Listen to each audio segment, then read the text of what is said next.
Alright, so here we are on the Allocca. Hey everyone, it's Tyler, and I just want to welcome you to my new video vlog.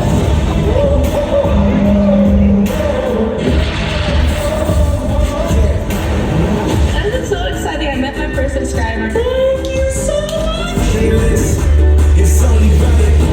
I've always wanted to be a YouTuber since I was a kid. It's like my little passion in life. I honestly did not want anything more.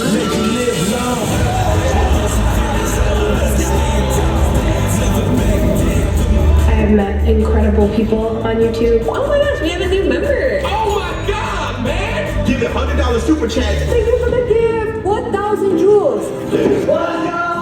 We just hit 300,000. Let's read it. 1 million subscribers. I'm shaking. Today I'm going to surprise my mom with this house that I got her.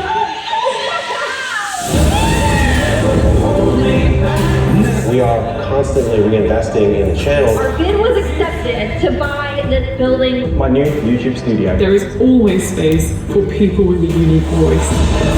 I get to live the dream. And I'm so happy and grateful. Thank you guys so much. Best shit can come from your life. There are bigger and better things coming your way. We are just getting started.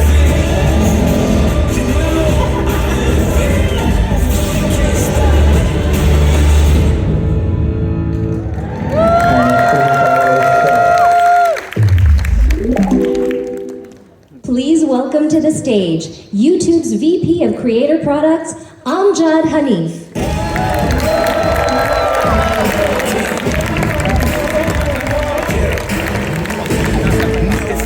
It's great to be back at the VidCon stage. It's great to see so many of you people here. I always love seeing the energy, the creativity, the fans all together in one place, and you can only do that at VidCon. So good to see everyone.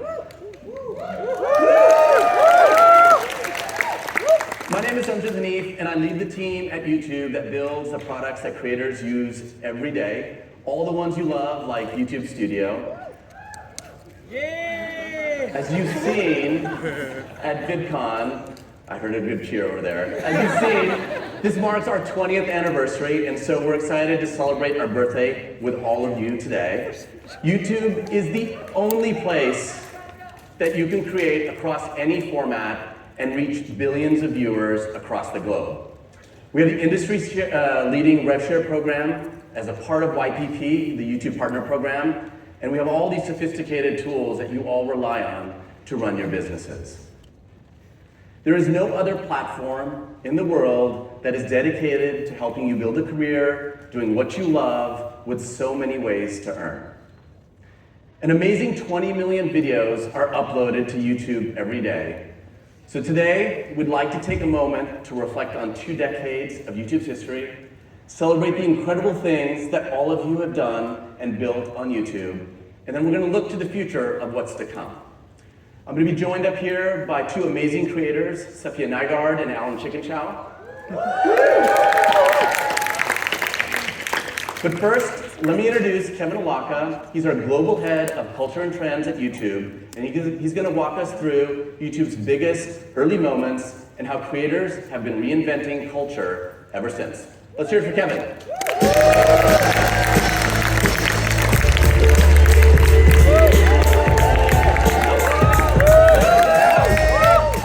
Who's here from the Creator Track this year? Well, welcome. Well, it's great to have you. I'm Kevin. I run the culture and trends team at YouTube, and I'm going to take you through 20 years of YouTube and its role in culture. Sound good? Yeah? All right, so to do this, we got to go back to the beginning. Alright, so here we are on the elephants. April 23rd, 2005, YouTube co-founder Javed Karim posted the platform's first video, Me at the Zoo. It's a fascinating artifact for many reasons, not least of which is that it's a reminder that no one, including YouTube's founders, knew what the hell the site would be used for. Maybe it'd be a place to sell stuff, or a dating site. So what did people post? Well, a lot of random shit. This is the homepage from 20 years ago, and the featured videos include some people eating at a Denny's, a home movie from someone's Father's Day, and a river otter in the Central Park Zoo with 6 views. But then something crazy happened. That massive randomness found to be filled with an amazing diversity of compelling human experience. People shared home movies. Johnny! They showed off their talents. Or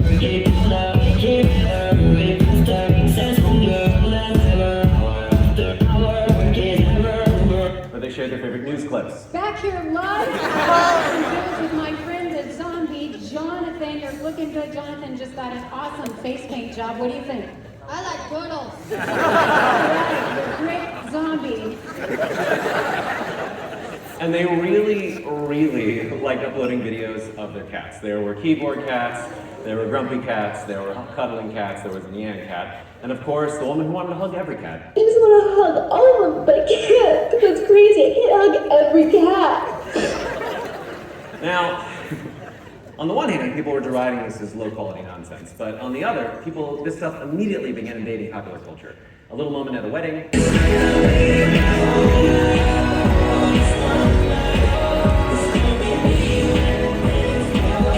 Appeared in one of the central scenes for one of the most watched sitcoms of all time. Okay.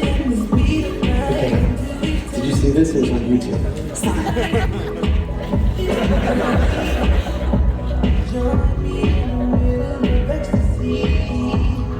YouTube's viral videos started popping up in all the places that parody popular culture.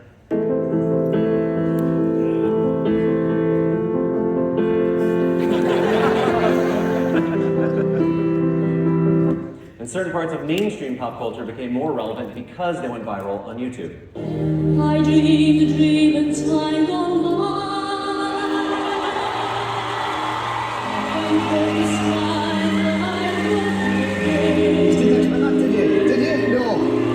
The very first sketch from Jimmy Fallon's Tonight Show was a parody of the evolution of dance. There we go. These are the videos you were talking about at parties or at the office or on your Twitter feed, which of course brings us to the Mona Lisa of viral videos. Whoa! Whoa! Oh my God! Oh my God! Oh my God! Woo!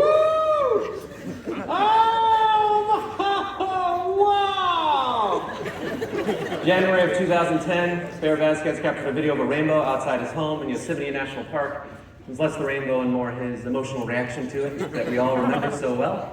Full on double rainbow all the way across the sky. Oh my God. Oh my God. This is my favorite YouTube video of all time. I put in the subtitle of the book that I wrote about digital video and popular culture. It's on my shirt right now. I got my photo outside with the big double rainbow up there. And I got to spend some time with Barrett back in the day. This photo was actually taken the first time we met here at VidCon in 2011. And if you think he was only like that in the video, let me tell you, he was like that all the time. Barrett actually posted hundreds of videos before the double rainbow, and he came to VidCon not because he was the double rainbow guy, but because he just really loved making videos. And more than that, he loved to share his joy of making videos with other people. He's no longer with us, but if he were, I can only imagine the sort of delight in his reaction to knowing that we were all here 15 years later still talking about him and that double rainbow.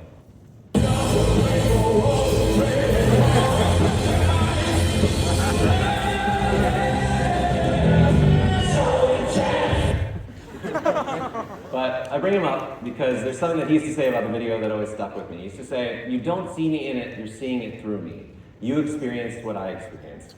And to me, his words were this perfect metaphor for what made YouTube such a transformative technology in media history.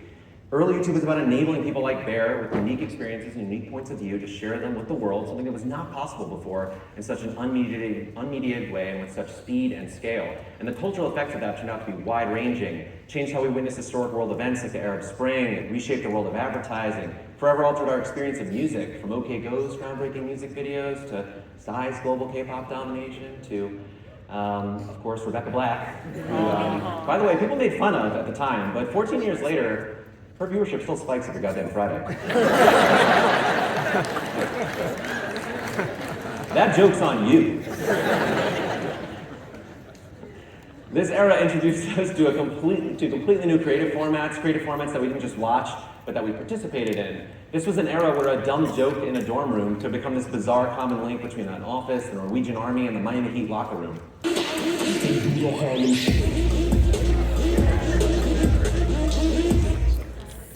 Amid all this, YouTube gave birth to a concept that would completely transform how we think about media and entertainment. From YouTube's earliest days, people were filming themselves, talking to the camera, performing comedy sketches. Creators started popping up like Lonely Girl, Jonathan Hanif Green, our faves, Smosh.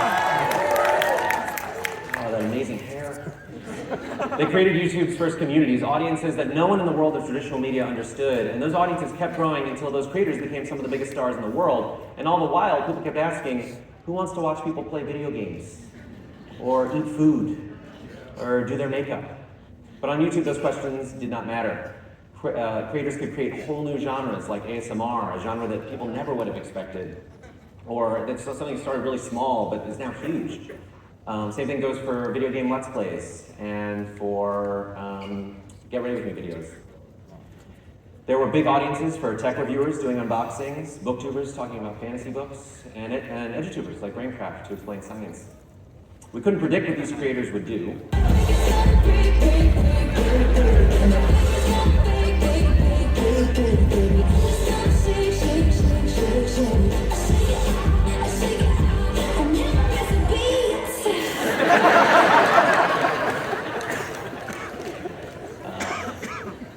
Sometimes we could predict what they'd say. Hey guys, hey guys, hey guys, hey guys, hey guys, hey guys. But most of the time we couldn't. And the last phrase is really the most interesting. So call me maybe. Now he's not saying call me on the telephone. What the Antichrist is saying here is my name is maybe. Call me maybe.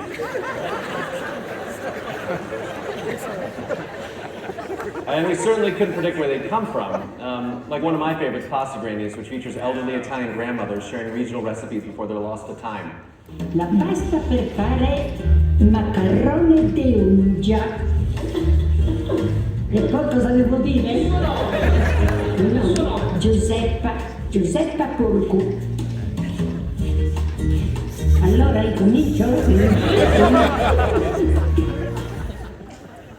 And most importantly, these creators invented an entire new economy, a creator economy, which led to all of us being here today. They built new types of businesses that had a profound impact on our experience of popular culture, and some of them built massive, rabid fan bases around themselves.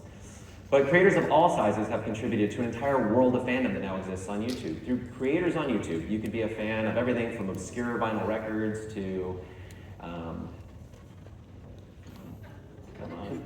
there we go, incredibly elaborate terrariums to fragrances. Smells like rose. I clearly get a rose. I clearly get some oud. High quality stuff right here. Gorgeous. On YouTube, you can be a fan of basketball, figure skating, or of Japanese precision walking.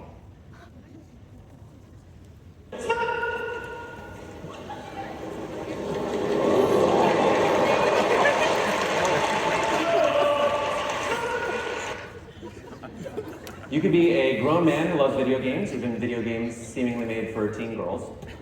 I didn't know what a video game was 8.5 years ago, really. And here I am, and what a fantastic time it is to be a gamer. Mind if we go back to the guy who's playing the other game? There we go. Oh my goodness, that's a flag! Sorry, I couldn't like skip that one. Or you could be a grown woman who's gotten into video games for the first time. We should watch her again too. She's wonderful. I didn't know what a video game was 8.5 years ago, really. And here I am, and what a fantastic time it is to be a gamer. Overwhelmingly younger people agree that YouTube is the best place to go deep on the people or things that they're fans of. And as I talked about in the YouTube Keynote last year, for those of you that were here, people are so thirsty for fandom, they now use YouTube to create fandoms that they normally would not exist. In case you missed it last year, one of my all-time favorite examples of this is this channel called 11'8", and its sole purpose, some of you know what this is, its sole purpose is posting traffic footage of a low-clearance bridge. Whether people try to guess whether trucks are going to be too tall to fit under it. And honestly, it is weirdly compelling.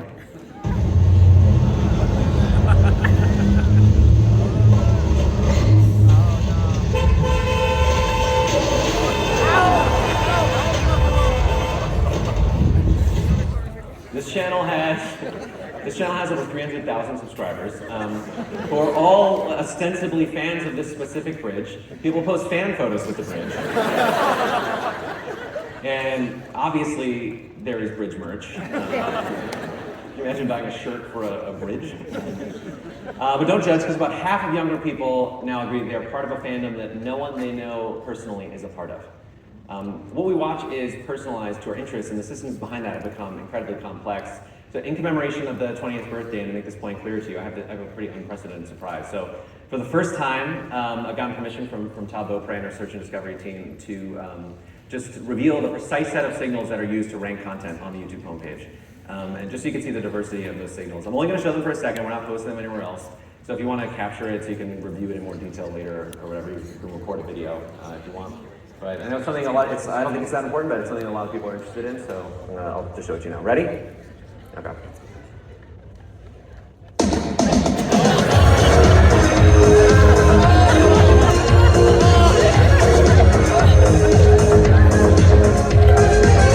you. You have no idea how pleased I am that that worked. I'm sorry, but I couldn't go through this whole thing without rickrolling you once. Okay.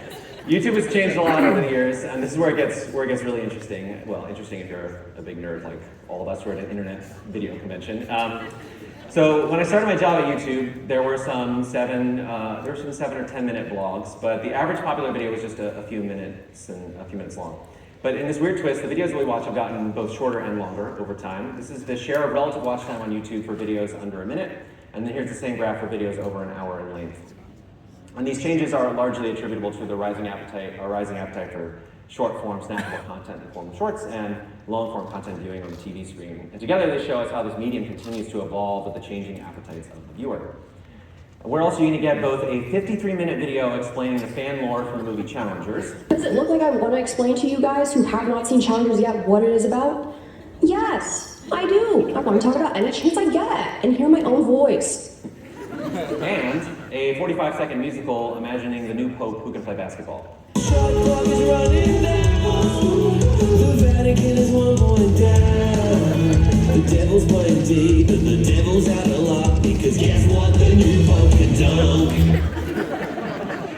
We are not just talking about a change in the variety of video lengths, there's also been a lot of change in the diversity of where those videos come from. Back 15 years ago, there were not that many channels with over 1 million subscribers, and they were all in the US.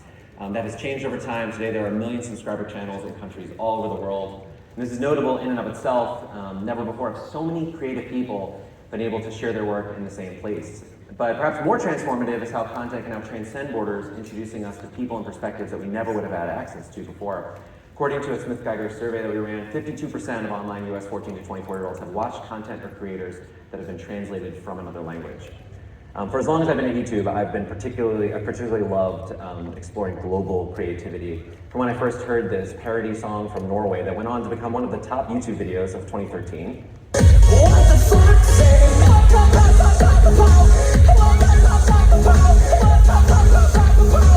What the fuck say? To last year, when a silly German rhyme about Barbara's Rhubarb Bar became a global dance trend. Ja, man konnte sagen, dass Barbaras Rhabarberkuchen ohne Wenn und Aber gar eine geradezu magische Erfahrung war. Abracadabra, ja dieser Kuchen war geradezu bombastisch. Und die Nachfrage danach erstarkte drastisch. Barbara eröffnete noch im selben Jahr eine Bar und nannte sie Barbaras Rhabarberbar. You look at something like mukbang, which I admit I thought was pretty obscure when I first saw it emerge from Korea. Today, the vast majority of mukbang viewership is happening well beyond the borders of that country. And American creators have audiences all over the world too. Last year, when IShowSpeed crossed 17 million subscribers, he recreated this iconic meme dance set to a Punjabi song from the 90s.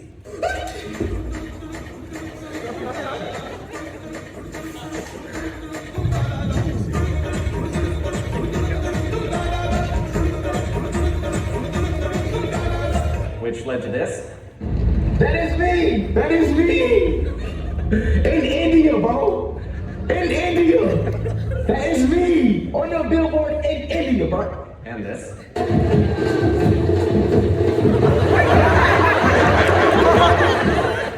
And of course a collab with a singer of the song itself. I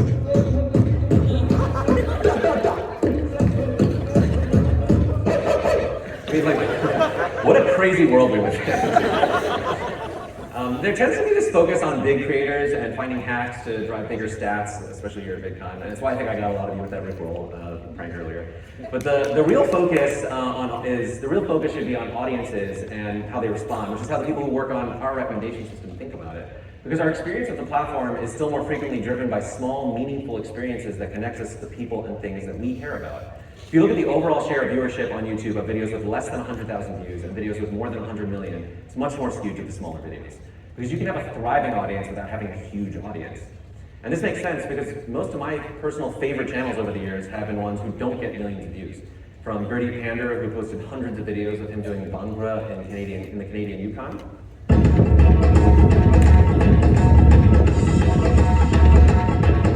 To a channel that reviews obscure elevators. Look at this beautiful elevator. To the Saxsquatch, who is a person in a Sasquatch costume that plays the sax and delivers exactly as advertised.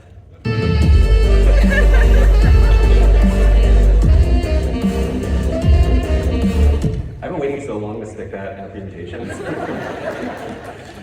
YouTube has always been at its best when it connects us to other people's unique passions and experiences in ways that feel authentic and true. From creators hearing Phil Collins for the first time,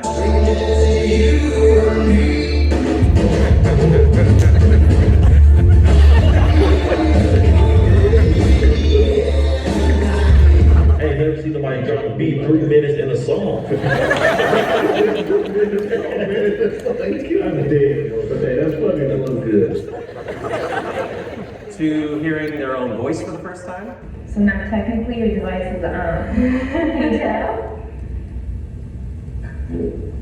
Oh, that's exciting! To hearing their favorite train for the first time. All right, look at that, a 1953 E8. Woo-hoo! Oh yeah, listen to that bell. Yeah, listen to that bell. Oh, take a look at that. Oh my God! Listen to that horn! Oh my God! Oh, she's beautiful! After tracking trends at YouTube for 15 years, I still look at what people upload and I think, Is this real life? yeah, this is real life. I mean, the creativity that hits on YouTube is consistently unpredictable, even up until today. That's also why it provides such a breadth of possibility and exciting opportunity. I mean, who could have imagined that YouTube's live streaming records would be broken by both an astronaut skydiving from space and a pregnant giraffe named April? That a Puerto Rican reggaeton song could become the biggest hit at Bavarian Oktoberfest.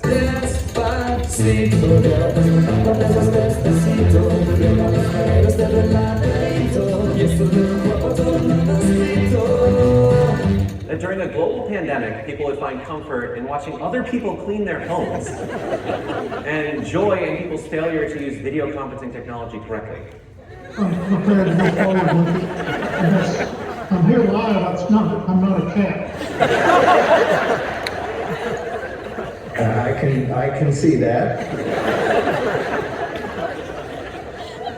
That creators would create hit videos mashing up makeup and true crime, or pop songs and medieval minstrel music.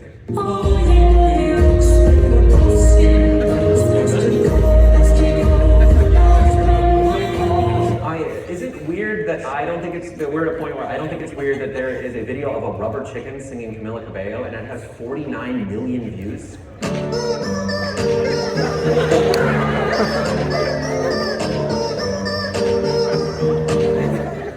Can you believe they used to say YouTube content wasn't premium? High quality stuff right here. Gorgeous. As we look at YouTube's relevance in 2025, YouTube is no longer defined by viral videos, but culture-shaping moments continue to happen every single day. The Sidemen sell entire stadiums for their charity matches. The highest-grossing film of the year featured YouTube gamers on screen and off.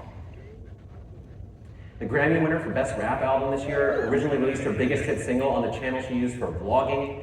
The most important place for celebrities to promote themselves are talk shows like Hot Ones. A24 is making the Backrooms movie, and Kane Parsons, who popularized it on YouTube, is going to be the youngest director in their studio's history. Maybe Michael Bay is making a Skibidi toilet movie? Today, according to that Nygaard survey I mentioned, 60% of US 14 to 24-year-olds agree they've been more excited to watch new content from online creators than traditional movies or TV shows. And that's something that would have been unthinkable when I first started at YouTube. The YouTube of today is ever evolving, allowing us to connect with more corners of our culture, both big and small, than anyone could have imagined 20 years ago. YouTube is now where you come for Coachella, the NFL, the biggest music videos, home improvement tutorials, geopolitical analysis, hilarious podcasts, organic chemistry study guides, incredible animated series, sleep meditation, virtual influencers, video essays about the Beverly Hillbillies, 10 hours of oscillating fan noise, and it's so beautiful.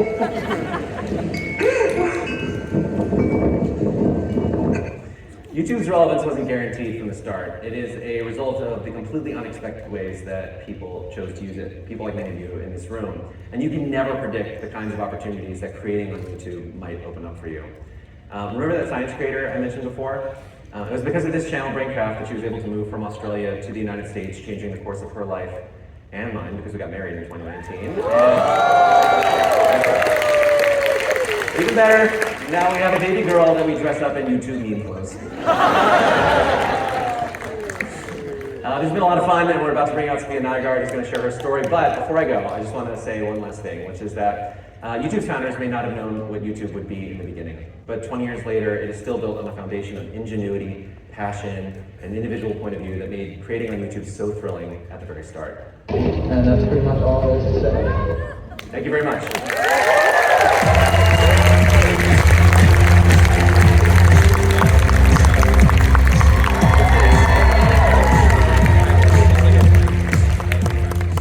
Hello, friends. Thank you so much for having me. I'm Safiya Nygaard, and I'm here to celebrate YouTube's 20th birthday. First off, I have to complain with you guys. This is the first speech like this I've ever done, and I've come to realize that 5 minutes is really fast. I'm used to making really long videos, not quite Jenny Nicholson long, but still pretty long. So I had to cut out a lot of the intro and my usual ramblings and just jump right in. Now, I grew up always knowing that I wanted to be in the entertainment industry. I was a theater kid for many years, and after theater kids in the audience, and after graduating college, I wanted to become a writer and work in television. But when I moved to LA in 2014, YouTube's influence had already started to tip the scales away from the traditional Hollywood model. And if you wanted to be creative and jump straight into making stuff, without having to go through years of trying to get your foot in the door, trying to get on the right desk in the right department, so maybe someone might read your script, greenlight your project, and give you a shot, YouTube was the emerging place to be. A place sans gatekeepers, minus the almighty hand of the algorithm, where if you could figure out a way to make it, you could post pretty much whatever you wanted. And so, drawn in by the ability to greenlight myself, I went internet, which has, over the last 8 years of running my own YouTube channel, led me to follow my curiosity down some pretty unhinged rabbit holes. Like 7 years ago, I found myself standing in a boba shop, surrounded by hundreds of lipsticks from Sephora. In fact, one of every lipstick from Sephora, with a kitchen knife, a crawfish boil pot, and an unconventional idea. What if I melted them all together to find the midpoint, most marketable shade of every lipstick at Sephora? I didn't have a studio's permission. I didn't have a third-party producer's budget. In fact, our credit card did get declined a couple of times just trying to buy all of the lipstick. All I had was a question I was passionate about and a platform that let me find the answer myself. I didn't have to wait for someone else to say yes. On YouTube, I could greenlight myself. And that early, messy, lipstick-stained gamble unlocked everything. It proved to us that a personal curiosity could become a shared discovery. As it wasn't just me and my husband Tyler along for the ride, other people were curious too. That video has since become our most viewed VOD of all time, and when we did a giveaway of our final Franken lipsticks, over 400,000 people filled out a Google form to try and get one. And that breakthrough greenlight, along with a couple other ones, gave Tyler and me the confidence to start greenlighting bigger, more intimidating projects. Suddenly, we were chasing the ideas we were most curious about all around the world and bringing our audience with us. We found ourselves at a cheese theme park in South Korea that we'd only seen one photo of online before getting there. We froze our butts off at an ice hotel in Sweden and scaled the Malaysian mountains to visit the world's largest hotel, which, if you guys didn't know, is in the mountains of Malaysia. All because we were curious and thought other people might be too. And also because we were now determined not to be deterred by an idea just because it seemed hard. And each time we pushed our boundaries, we learned how to tackle the next challenge. And all of this greenlighting, frankly, led us to producing the series I'm most proud of on our channel. An idea born from a simple, impulsive thought I had while driving down the Las Vegas Strip. Has anyone ever stayed at every single hotel here? And what are they all like? So we decided to find out, and spent 2 straight weeks on the Vegas Strip, staying at 3 hotels a day and documenting our descent into madness until we had stayed at all 33 hotels. It was one of the most difficult projects we've ever pulled off, and they were honestly monsters to edit, but of all the videos on our channel, those are the ones that I go back to rewatch. And it is incredibly rewarding to know that the videos I'm most proud of are ones that our audience also loves, as whenever we go back to Vegas now, we run into subscribers who have used our videos as inspiration for their own Vegas adventures. Now, the traditional entertainment world is full of gatekeepers, pitches, and waiting for someone else to finally say yes. I can only imagine what a studio would have said if I pitched them, hey, I want to go buy 500 lipsticks and melt them all together. And don't worry, millions of people are going to watch. On YouTube, the only thing standing between you and your audience is the courage to hit upload. And maybe a well-designed thumbnail, God forbid with a pale blue background. But YouTube didn't just give us the stage, it also gave us the fuel. That AdSense revenue from the last video wasn't just a paycheck, it was the budget for our next crazy idea. It's what allowed us to become our own production company and to turn our most unhinged inklings into reality. Looking back on our YouTube journey thus far, the common thread of what kept us going wasn't the lipstick or the hotels, it was acting on our curiosity, chasing what we're passionate about, and greenlighting ourselves again and again. And that is a big part of the magic of this platform. It's not just about one person's story, it's about the millions of people who are greenlighting their own passions. People who spend months animating the writings of Pliny the Elder, who make dresses completely out of pennies, or who spend weeks kayaking down the River Thames. This is a library of human passion you cannot find anywhere else. So, to any creators out there, though there are many things I would give advice about, my simplest piece of advice would be, bet on yourself. Find that wonderfully unconventional idea you can't stop thinking about, and greenlight it. And to YouTube, happy 20th birthday.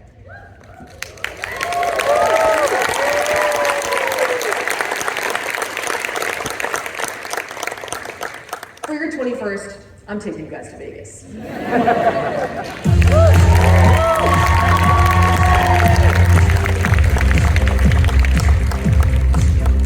Thanks again, Safiya. Her story illustrates what makes the YouTube creator community so special.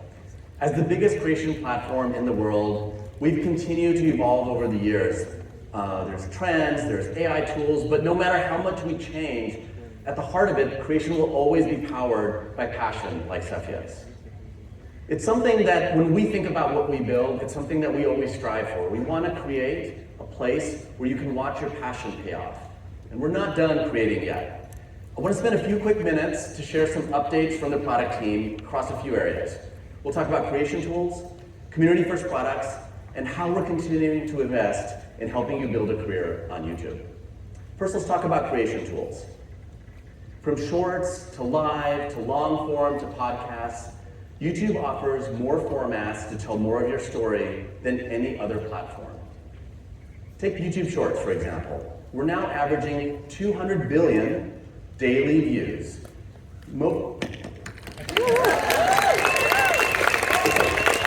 An amazing number that has changed dramatically over the last few years. Mobile creation is making that easier than ever. Mobile creation tools put a production studio right in your pocket. AI tools like Dream Screen are making it easier than ever to create ideas and bring those things to life. Candy landscape, high quality video opening. It just takes a few words in a text prompt to get started. And it's out there in seconds. Just last week, we shared the latest details on Google DeepMind's newest model, VO3. If you haven't seen it, you should take a look at the output. It's amazing. We're going to bring that to YouTube Shorts later this year.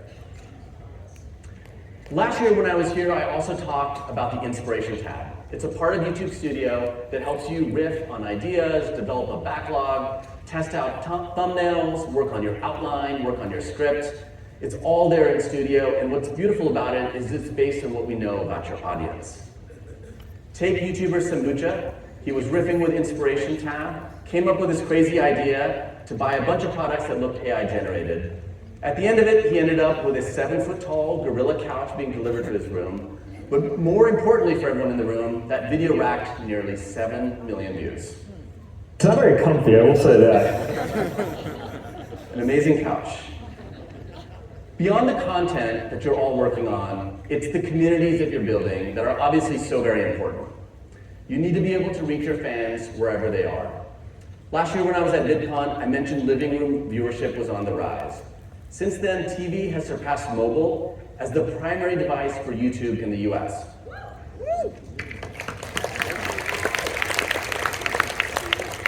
More and more, when people say they're watching TV, there actually means that they're watching YouTube. It's true in my house as well. Another key fact is YouTube has been #1 in streaming watch time now for the last 2 years in the US. And of course, all of you creators in the room are key to this growth. Take a look at Michelle Carré's recent video, the 90-Day Black Belt Challenge. If you haven't seen it, it is beautifully filmed with moments of tension and suspense as she goes through the different stages. But what's amazing, it's 4 million views, but half of those are coming from people watching on TV. Shifting gears a bit, YouTube is available in 100 countries and 80 languages. And we've talked in the past about AI dubbing. It's a way to reach a new audience across language barriers with the help of AI. Afriglio is a great example. He's now reaching, after enabling auto-dubbing, audiences on 3 different continents who are all watching in their local languages. It's a pretty amazing change that probably a few years ago we would have said would have been years apart. Auto-dubbing is now going to be available to 80 million creators worldwide as of this week. It's available in 9 languages, and in a few weeks we're going to add 11 more for a total of 20 languages that are available to creators with a few clicks of a button in Studio.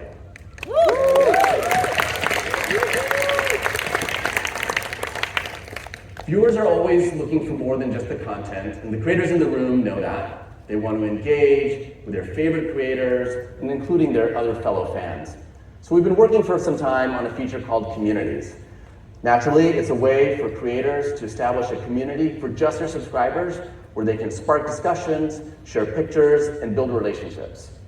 As of this week, Communities is available broadly to creators to enable on their channels. All right, finally, let's talk about making money and building a career on YouTube. Yes, a few folks are excited about that. Since the launch almost 20 years ago, the YouTube Partner Program has offered more ways to unlock earnings and build a real business. It's not a fund that changes every 30 days or every 90 days. It's a program that is a way for you to build a business that is sustainable and can grow over time. Today, there's over 3 million creators that are part of the program, earning in different ways and building really diversified businesses. Product I want to highlight is channel memberships. It's a way for you to create a subscription business for your channel. It gives your biggest fans access to perks, early access to content, and it's a great way for those viewers to support you on a recurring basis. Just this last year, we've seen a 45% increase in the number of active channel memberships, and that's on a second year in a row where we've seen a really large increase. Another area I want to highlight is a place where we're seeing a shift as well. It's shopping. Viewers spend an average of 90 million hours a day watching shopping-related videos on YouTube. It's a pretty big number. We have a new feature that we've been working on called product stickers. It's a way for creators to tag products that they're really excited about, for them to show up in a really visually engaging place in the shorts, and make those shoppable items much more clear to their viewers. This is rolling out starting in the US in the next few days, and it'll be out in 100 markets over the next few weeks. Woo! That is a quick tour through some of the highlights of the things that the product teams at YouTube are working on. But if you step back, one of the more exciting things we've seen in the industry is a shift in entertainment itself. Creators like you are redefining what it means to be a media company. The creators in this room are the startups of Hollywood, are shaping culture and commerce in ways that you never would have imagined maybe a decade or two ago. Which is why I want to bring someone out to the stage who is redefining the future of entertainment and showing that it is truly in the hands of creators. Let's take a look. Welcome to AU Studios. AU Studios represents the dreams and imagination that unite humanity across our planet. Alan's universe is our universe. It's our universe, we make heroes. Nothing can stop our destiny. We make our legacy. It's our universe.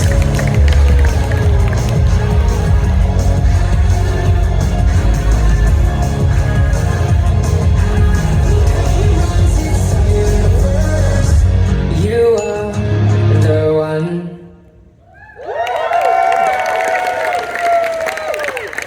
Hi everyone, I'm Chikin Chow, the creator of the YouTube series Alan's Universe, with over 90 million subscribers. And that was the sizzle reel that played at my 10,000 square foot studio launch party in Burbank, attended by YouTube CEO Neil Mohan and many other execs last November.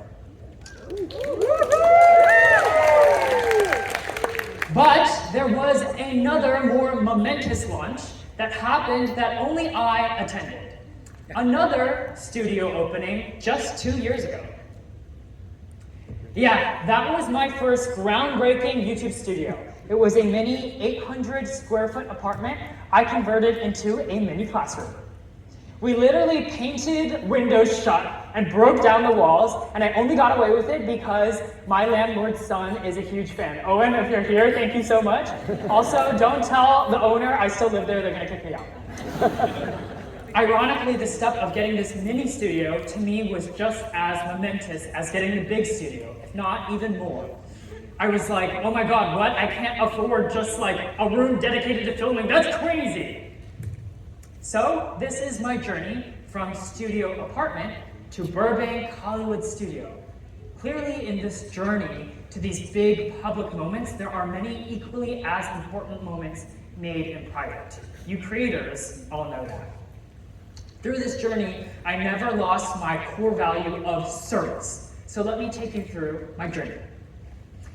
My origins. I started making videos as a way to connect with my family. They're here right now. Hello!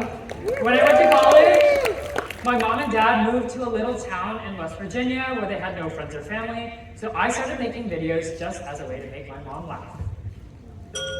Yeah, I don't know. I don't know. I don't know. I don't know. I don't know. I don't know. Cause you stepping on my toes, but I don't stop. I make flips out of my Thank you, Mom, for being my first follower. This mission to make one person laugh multiplied to millions, billions of people over time. But I never lost this core value of service. By making my mom laugh, I birthed a new passion for creating videos. Next came the collab era. This is the era where you wake up at 12 p.m., maybe hungover, and you text your group chat of creator friends to meet at Westfield Century City Mall. 2 people are buying boba, 2 people are filming a dance trend, 2 people are secretly dating, 1 video goes viral, and it's absolute madness. This era of creating is like a rite of passage. Many of you here at VidCon are probably in this era. Some of you are probably here to do one of those group collabs. Here's a video from my collab era at VidCon.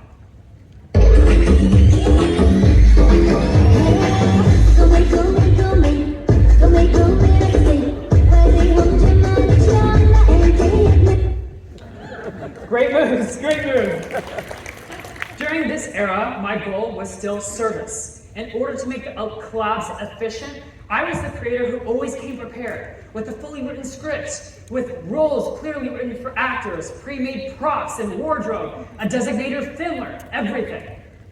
I know how messy these group collabs could be, so my goal was to be as efficient and respectful of other people's time as possible. Ironically, the structure and preparation for my creator friends ended up being the foundation that I built my business off of. The same core mission follows. By serving my friends, I birthed a new skill set of building a foundation for a business. Next came the startup era. I began scaling up my productions, moving from the collab era to hiring my own team of production staff. Thanks to YouTube, the transition from YouTube Shorts to YouTube Longform was seamless, and I began creating a real show. 20% of the motion, guys, please. And action!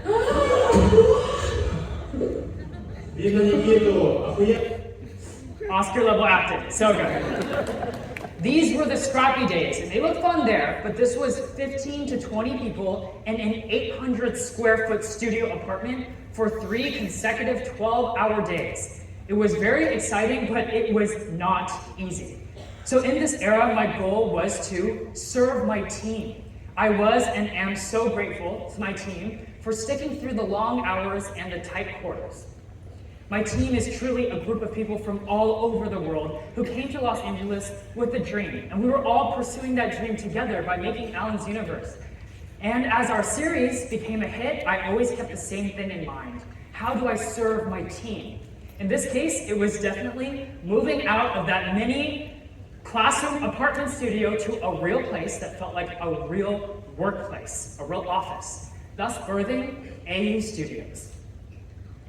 And now we're here, the studio era. I'm in service to my family, my friends, and my team. So what's next?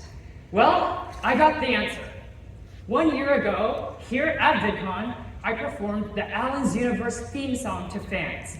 A fan uploaded a fan cam clip of us performing, and that video went viral. It got 12 million views on long form on a channel that usually gets less than 1,000 views.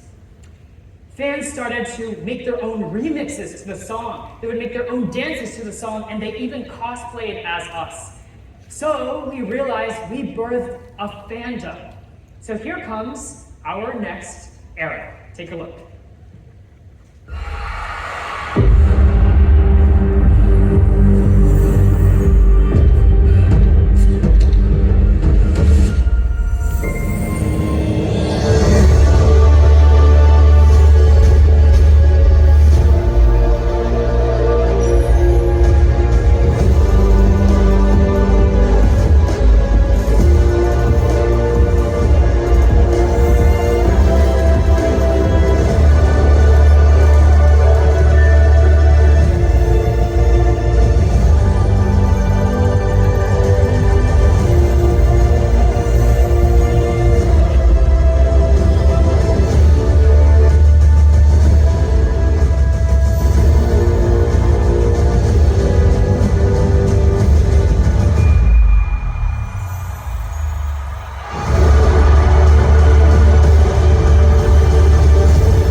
K-pop. Actually, I think this is the same jacket that I wore in that teaser. We're partnering with global powerhouse Hype America to build a global pop band, birthed right here on YouTube, to serve our fans with new music and a new series. Our priority now, in this stage, is to serve our fandom. YouTube, the platform known for being the best platform for forging relationships between creators and their fans, is the best place to do it. In fact, YouTube has been key to every one of these stages. The collaborative nature of YouTube Shorts and my collab era, the shorts and long-form synergy that birthed my startup era, the monetization opportunities that birthed my studio era. And I sound like Taylor Swift, like, oh, my Eras tour. I actually want to leave with this. VidCon is so fun. It's really, really fun. And I want you guys to treasure these memories and really soak it in. Because the reality is, life is hard. Real life is hard, and hard work is really hard. And we're gonna go back to our real lives and have to go back to reality. And I want you guys to remember all the good feelings that you had here to carry you through those hard times. Because if you get through those hard times, that's where your next era is. So for my next era, and YouTube's next era, and for our next era, the possibilities are endless. Thank you.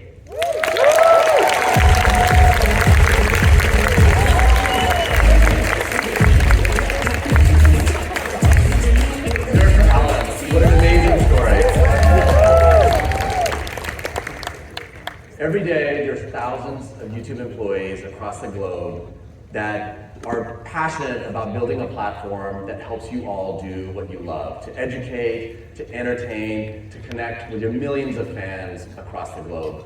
And that's exactly what has kept us all motivated over the past 20 years. We are so excited about what we've all built together over the last 2 decades. So to close out, let's have everyone come back out. I want to thank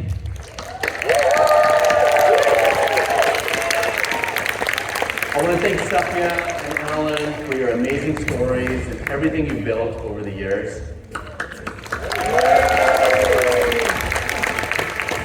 I want to thank Kevin for always an engaging look at the history and the deep parts of YouTube. And then I want to thank all of you who've been creating for so long and have been so dedicated to the platform. Together, YouTube and all of you, we've had an amazing 20 years, and we're so excited about what we're going to build together over the next 20. Thank you, everyone.